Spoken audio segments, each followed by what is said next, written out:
ओम सभी को सादर नमस्ते। हम सब शांति चाहते हैं पर मिलती कहाँ है। शांति प्राप्ति के उपायों को, व्यवस्थाओं को, साधनों को तो हम ठुकरा देते हैं, उन्हें गरिया देते हैं। मिलेगी कहाँ से। शास्त्रकारों ने कुछ व्यवस्थाएं बनाई थीं, जैसे वर्ण व्यवस्था, जैसे आश्रम व्यवस्था, दान की व्यवस्था, लेने देने की व्यवस्था, गुरुकुलों की व्यवस्था। उसको हम प्राचीन कह देते हैं। सड़ी गले लोगों के दिमाग की उपज बता करके उसे ठुकरा देते हैं। तो शांति मिलेगी कहाँ से। अब उनको तो हमने ठुकरा दिया, हमने किन की होड़ करी। हम कह रहे कि देखो अमेरिका में कितनी ऊंची ऊंची बिल्डिंग है, कितनी टेक्नोलॉजी है, वो कहाँ से कहाँ पहुँच गई और तुम वो अंधेरे में अभी शास्त्रों को ही पढ़ रहे हो, उन्हीं पन्नों को लेकर के बैठे हो। तो एक बार विचार करो कि आप उस दौड़ में, अंधी दौड़ में भागे जा रहे हो, आप कहाँ तक पहुँचे हो। शास्त्रों को गरियाने के बाद आपने क्या उपलब्ध कर लिया है। आप अपने जीवन को देखो, आप अपने जीवन को दिल्ली में देखो, मुंबई में देखो, बेंगलोर में देखो, कोलकाता में देखो। आप अपने जीवन को अपने छोटे छोटे नगरों में देखो और उसकी बीमारी इतनी हो गई है, संक्रमण इतना फैल गया है कि अब यदि आप गांव में भी बैठे हैं तो गांव में भी देख लो। अभी गांव में बीमारियां उतनी कम हैं लेकिन बढ़ रही हैं। अब धीरे धीरे लोग उसकी चपेट में आ रहे हैं। सबको अमेरिका का, यूरोप का भूत चढ़ा है, इंग्लैंड का भूत चढ़ा है। भारत किसी को पसंद ही नहीं है। भारत अर्थात भारतीय व्यवस्था, प्राचीन व्यवस्था। हम कोई आधुनिकता और विज्ञान के, साइंस के कोई विरोधी नहीं है, लेकिन जो विज्ञान, जो जिसे साइंस आप कह रहे हैं, जो आधुनिकता आपके सुकून और शांति को छीन लेती है तो वो किस मतलब की है। इसीलिए उसका ठीक ठीक प्रयोग करिए, उसमें कोई निषेध नहीं है। लेकिन अपनी बात को, अपने शास्त्रकारों की बात को, व्यवस्था को सबसे पहले मानिए। अब आज आप सुबह से लेकर के शाम तक ऐसे पिसते हैं जैसे चक्की के बीच में गेहूँ पिसता है। हार्ड वर्क के नाम पर अपनी हड्डियां गला रहे हो कंपनियों में, और आप जहां भी रह रहे हो वहां पर।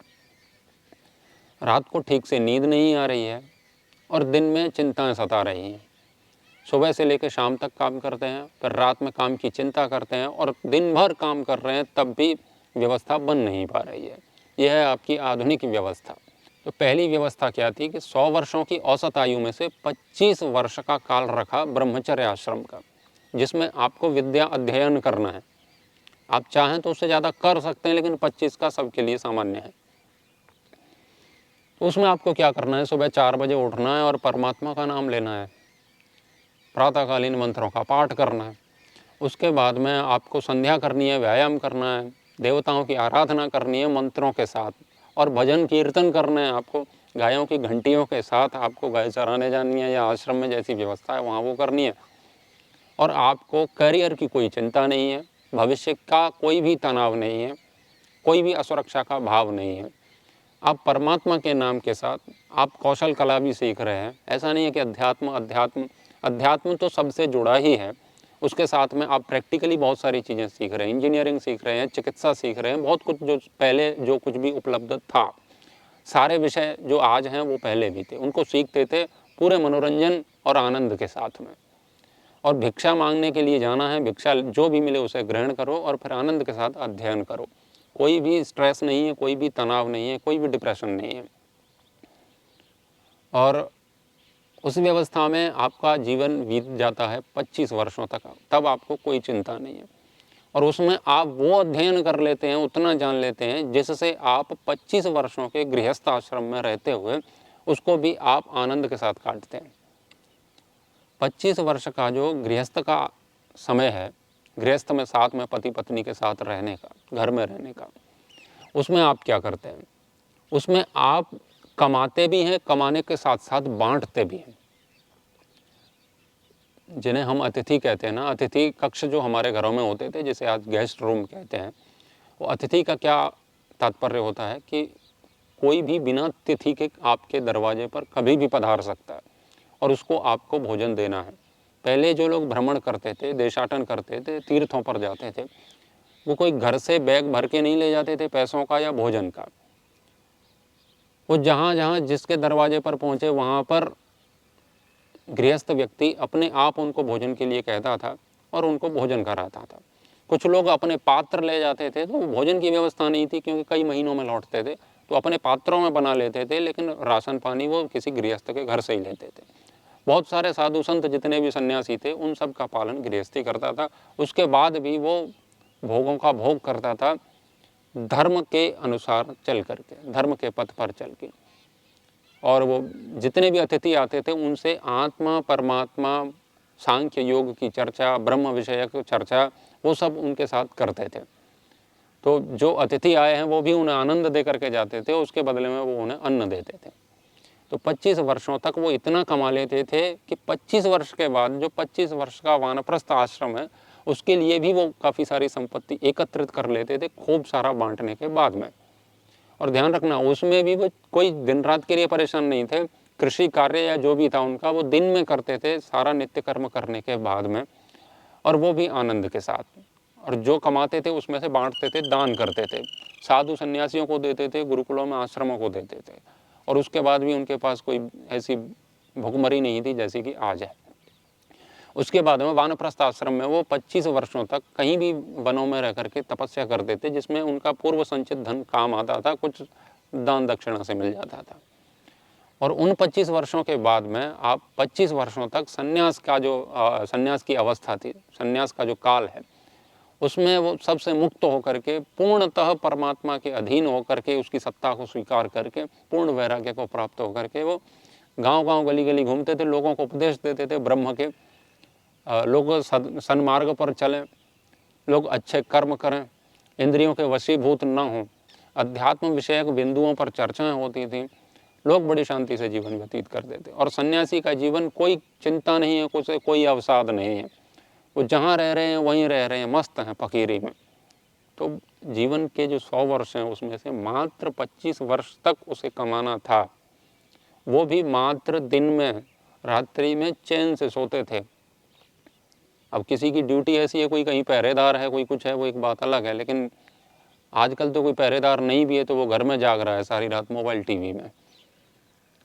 तो वो शांति का जीवन बीतता था उनका। यानी कि 100 वर्ष में से आपको मात्र 25 वर्ष परिश्रम करना है धन के लिए, बाकी तो आश्रम है, श्रम सब में जुड़ा है।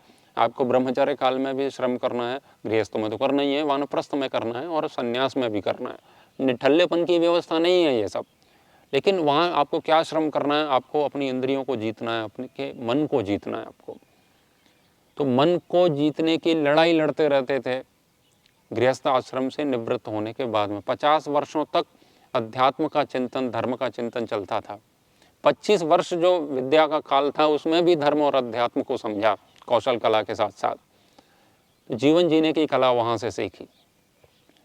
तो सोचिए, जीवन का 75% हिस्सा धर्म, अध्यात्म, ईश्वर उसी के चिंतन में बीतता था, तब भी वो भूखे नहीं मरते थे, दान करते थे और दान से ही व्यवस्था चलती थी। ब्रह्मचारियों की व्यवस्था गृहस्थ करता था, वानप्रस्थी और सन्यासियों की व्यवस्था भी वो करता था। इतना उसके पास वैभव होता था, धन होता था। अभी आप देख लो अब आपके साथ क्या हो रहा है। बच्चा पैदा होता है, उसके बाद में वो 3 या 4 साल का होता है, 4 साल का होते ही आप उसे फेंक देते हैं स्कूल की बस में, इतना सा बड़ा बैग लेकर के, और वो उसमें परेशान होता रहता है। वहाँ चैन से खाना भी नहीं खा पाता है, वो उड़दंगा होता रहता है उसमें, और इधर से उधर ट्रैवल कर रहा है, परेशान है बच्चा। और उसके ऊपर इतना फोर्स करते हैं पढ़ाई के लिए, तुम्हें डॉक्टर बनना है, तुम्हें इंजीनियर बनना है। ठीक है, बनना है, लेकिन बन जाएंगे, इतनी क्या जल्दबाजी है। और जो बन गए उन्होंने क्या कर लिया है, कितनी शांति मिली है उनके जीवन को। तो बन जाएंगे, पढ़ेंगे तो बनेंगे ही कुछ ना कुछ। तो उनको बस में फेंक देते हैं, फिर वो घर से टिफिन लेकर के जा रहे हैं, बासा भोजन कर रहे हैं स्कूल में बैठ करके, कॉलेज में बैठ करके वो जो भी मिल जाता है चूरन चटनी, उनको उसे चाटते रहते हैं, भल्ले, समोसे, मैगी पाउडर जो भी है। ताज़ा भोजन भी उनको नहीं मिल रहा है, जबकि गुरुकुल में ताज़ा भोजन बनता था और तुरंत होने मिलता था, शीघ्र ही, जो कि सबसे पौष्टिक होता है। तो सड़ा गला भोजन सड़े गले विचारों के साथ आपको मिलता है।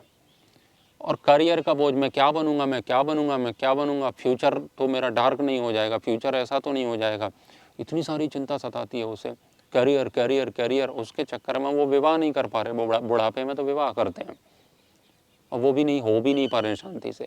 और बुढ़ापे में जैसे जैसे कोई मिल भी जाती है, वो डिवोर्स दे करके भाग जाती है किसी और के साथ। अभी जो मिल भी गई है उसके साथ टिके रहें, ये भी व्यवस्था खराब हो गई है। पहले कम से कम एक बार विवाह हो गया तो इस बात से फ्री हो गए कि अब किसी स्त्री की खोज में आपको निकलना है, जीवन भर जीवन संगिनी के साथ रहो, जीवन साथी के साथ रहो। अब तो वो कब धोखा दे जाएगी चाइना की कंपनी की तरह पता नहीं है। तो तुम्हारा गृहस्थ भी बर्बाद हो चुका और विद्या अध्ययन में आपको डिप्रेशन, तनाव, आज कितने सारे विद्यार्थी हैं जो तनाव से ग्रसित हैं, परेशान हैं अपने जीवन से, उन्हें जो नहीं करना है वो करने पर तुले हुए हैं, करवाया जा रहा है उनसे प्रेशर से।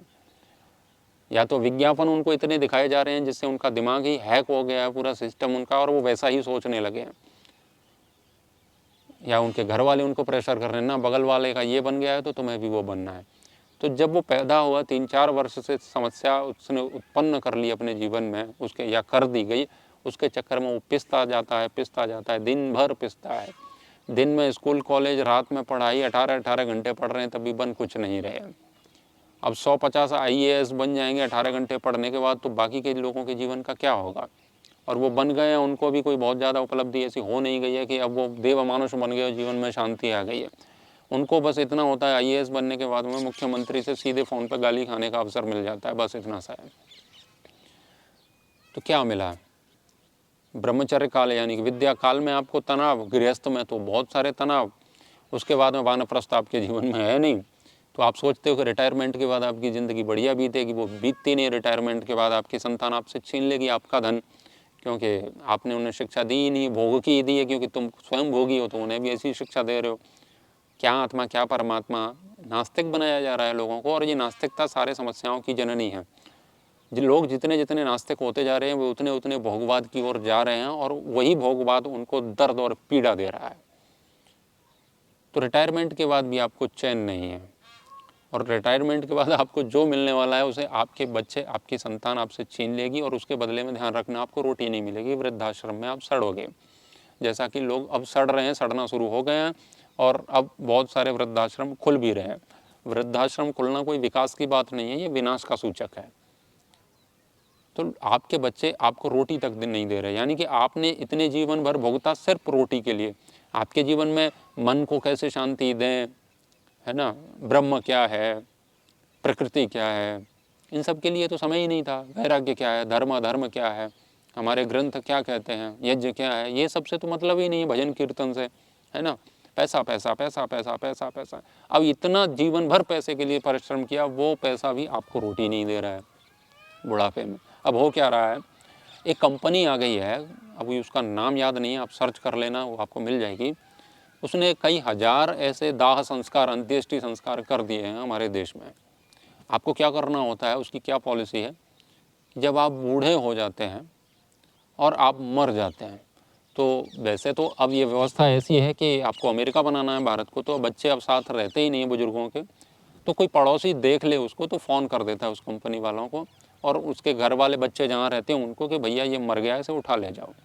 तो वो तो आता नहीं है, वो कंपनी वालों को फ़ोन लगवा देता है, और फिर आ भी जाए तो कंपनी आएगी, कंपनी आपके पिता को, जिसने आपको जीवन भर पाला, उसको उठा करके ले जाएगी, और वो जलाएगी। कहाँ जलाएगी, वो तुम्हें उससे कोई चिंता नहीं है, तुम्हें उससे कोई मतलब भी नहीं है, वो जला लेगी जहाँ जलाएगी, हीटर पर जलाएगी, फेंकेगी, नदी में फेंकेगी, सड़ाएगी, गलाएगी, आपका पाउडर बना गया, आपका पाउडर भी बेचेगी, किसी को नहीं पता है।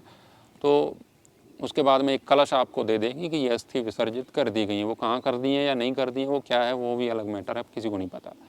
तो जैसे घर में पशु मर जाता है ना, छोटा पशु, तो फ़ोन लगा देते हैं उसको, चर्मकार को, भैया ये मर गया, इसे उठा ले जाओ। तो ऐसे ही आपको कंपनी उठाने के लिए आ रही है, और वो उसका काम धीरे धीरे फैलेगा ही। कोई भी कंपनी फैल नहीं है जो खुल जाती है, उसका विस्तार होता ही है, क्योंकि शिक्षा ऐसी मिल रही है तो उस कंपनी का काम बढ़ना ही है।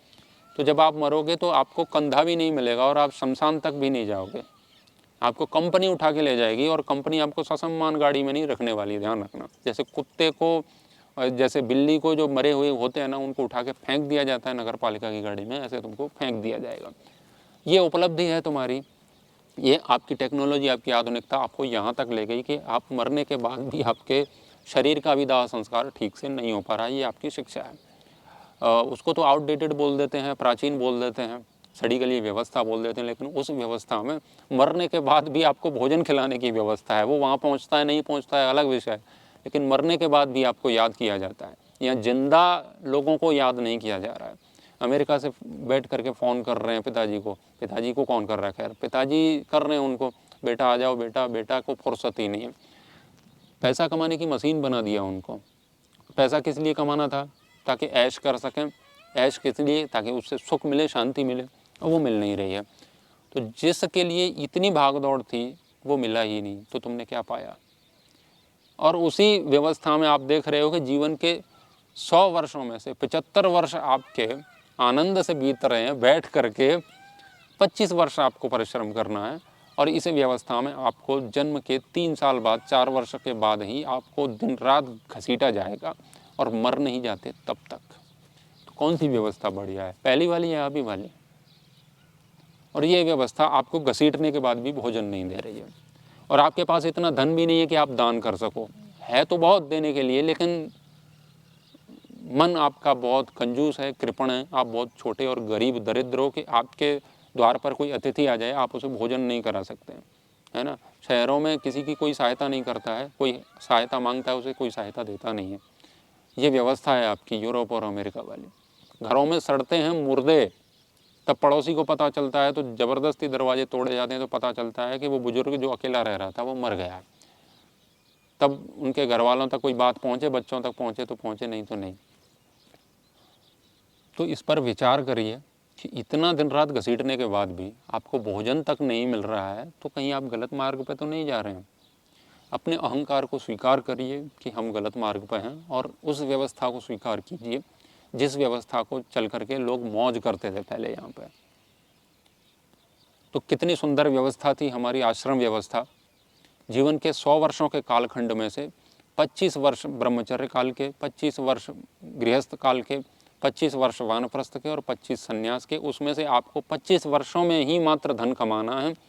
बाकी के 75 वर्षों तक आपको बैठ करके आराम से भोजन करना है, आपको धन की कोई चिंता नहीं है। और आज की व्यवस्था में आपको चिंता शुरू हो जाती है जब आप 3-4 वर्ष के शुरू हो जाते हैं, स्कूल में भेज दिया जाता है, तब से दिन रात घसीटे जाते हो, मर नहीं जाते तब तक। यानी कि यदि आप 100 वर्ष आज जी रहे हो तो 100 वर्षों तक धन के पीछे भागते रहते हो, तब भी कुछ नहीं मिलता, सुकून शांति कुछ नहीं, जब उल्टा तनाव, चिंता, अवसाद मिलता है। तो कौन सी व्यवस्था महान थी, वो पहले वाली या ये गला घोंट जो प्रतियोगिता चल रही है वो? इस पर विचार कीजिएगा। ये तो मात्र एक व्यवस्था के कारण ही इतना आनंद है, और फिर जो और दूसरी व्यवस्थाएं हैं और इन व्यवस्थाओं के भीतर और जो व्यवस्थाएं हैं वो तो कितनी उत्तम रही होंगी। जीवन के 25 वर्षों में आत्मा के विषय में पढ़ते थे, सुनते थे, जानते थे, और बाकी के 50 वर्षों में वानप्रस्थ और संन्यास में उसको प्रैक्टिकली प्रयोग करके जीते थे। और हम अगले जीवन की तैयारी में रहते थे कि अगला जीवन इससे भी उन्नत हो। अब यहाँ पर तो अगले जीवन जैसा कुछ है ही नहीं भोग बाद में, इसीलिए सब कुछ तुम्हें इसी ज़िंदगी में करना है, इसीलिए कुछ भी नहीं कर पा रहे हो। तो विचार करिए हम किधर जा रहे हैं, अमेरिका की ओर जा रहे हैं या इंडिया की ओर जा रहे हैं या भारत की ओर जा रहे हैं? मुझे तो लगता है हमें आर्यावर्त और भारत की ओर लौटना चाहिए, उसी में शांति है।